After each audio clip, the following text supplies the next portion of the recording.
Hey guys, sorry about the noise in the background. Today I just want to share with you a very special project. I am so super psyched about how cute she came out. This little angel doll is just so cute, and I'm just loving it. I think that this is the style of dolls I'm gonna be doing for the next few weeks.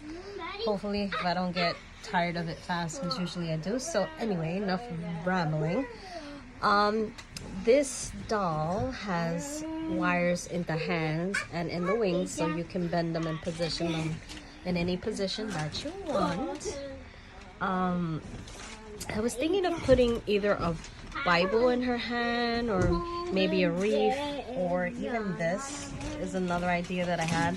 So I got this Dollar Tree light, and the way that the doll is made, her dress, you could slip something into her dress. It's like a pocket.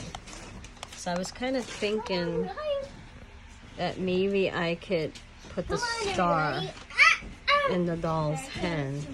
I don't know what you think. Or you could just leave it like so hanging, but yeah. So that's what I was thinking.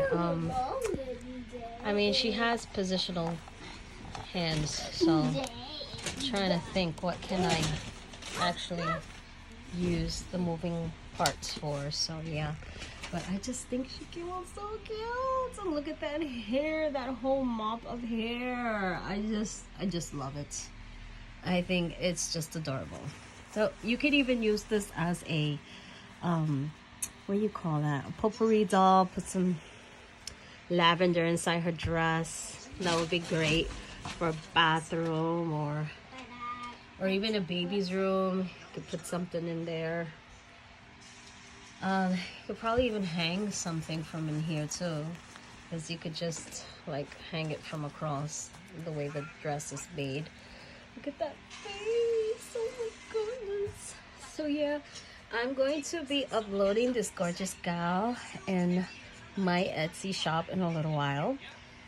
But yeah, I'm just loving it, and I'm working on a couple of other ones like this, different colors of course. But yeah, let me know what you guys think. I mean, like, I'm so in love with this doll. I really am loving it. I guess I will see you guys in my next video. You can hear my little one in the background jumping on the bed and having fun. So yeah, hopefully you guys will hit that like and subscribe button, and please leave a comment. Let me know, what should I put in her hand? Should I put a book? Should I put a wreath? Should I put a wand? I was thinking also maybe a wand with a star like in her hand. I don't know, let me know. So yeah, thank you guys for watching, and I'll see you guys in my next video.